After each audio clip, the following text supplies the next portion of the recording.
काँग्रेसचे नेते विजय वडेट्टीवार सध्या आपल्यासोबत फोन लाईनवरनं जोडले गेलेले आहेत। वडेट्टीवारजी, अत्यंत दुःखद अशी ही घटना आहे। डॉक्टर मनमोहन सिंग यांचं दुःखद निधन झालेलं आहे। डॉक्टर मनमोहन सिंग साहेबांच्या निधनाने देशातील एक महान असं आणि समर्पित नेतृत्वाला हा देश आता खरं म्हणजे मुकलेला आहे। असे व्यक्ती की ज्यांनी या देशाला आर्थिक संकटातून बाहेर काढलं, आर्थिक विवंचनेतून बाहेर काढलं। खरं तर असं म्हणतात की कोणत्याही त्यावेळेस कोणत्याही वित्तीय संस्था आणि कुणीही खरं तर या भारताला मदत करण्याची तयारी नव्हती। त्यावेळेस या नेत्यांनी या संकटातून बाहेर काढलं। अमेरिकेसारखा देश संकटात होता, पण भारताला मात्र त्याची झळ पोचू दिली नाही। या देशामध्ये IT सेक्टरमध्ये जर आज देश उभा झाला असेल तर ते मनमोहन सिंग साहेबांचं काम आहे। त्यांच्यामुळे या देशाला त्या ठिकाणी एवढं मोठं इन्फ्रास्ट्रक्चर आणि IT सेक्टरमध्ये एक मान भारताची मोठी झाली।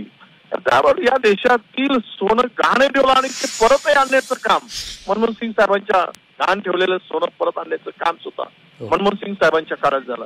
त्यांना या देशाचे पंतप्रधान म्हणून, या देशाचे गव्हर्नर म्हणून, रिझर्व्ह बँकेचे किंवा वर्ल्ड बँकेचे मध्ये काम केलंय त्यांनी।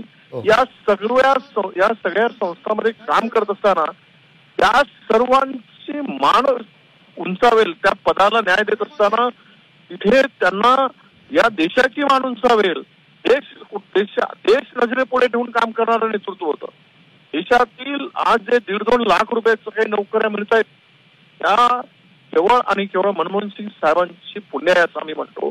त्यांच्यामुळेच आज पूर्ण जे IT सेक्टर असेल किंवा हॉस्पिटल म्हणजे IMI असेल, या विविध सेक्टरमध्ये जे काही मिळालं ते मनमोहन सिंग साहेबांचं काम होतं। आज असा नेता आम्ही हरवला की ज्यांची पोकळीच भरून निघू शकत नाही। एक जगविख्यात अर्थशास्त्रज्ञ, जगविख्यात म्हणजे भारताला जगामध्ये मानाचं स्थान मिळवून देणारं नेतृत्व, काँग्रेसच्या संकटाच्या काळात आणि देशाच्याही संकटाच्या काळात या संपूर्ण देश सावरणारं नेतृत्व, अशा नेतृत्वाला आम्ही खरं मला एक गोष्ट सांगितली पाहिजे। एकच गोष्ट अशी की मी ज्या वेळेस गोशीखुर्द प्रकल्पाचा आमचा एक विदर्भातील प्रोजेक्ट होता, त्याला राष्ट्रीय प्रकल्प मिळावा म्हणून आम्ही ज्यावेळेस भेटलो त्यावेळेस तो प्रकल्प राष्ट्रीय प्रकल्प करण्याचं काम मनमोहन सिंग साहेबांनी केलं आणि त्यांनी शब्द दिला होता की राजीव गांधींनी त्याची 84 मध्ये पायाभरणी केली, तो प्रकल्प थांबलेला होता।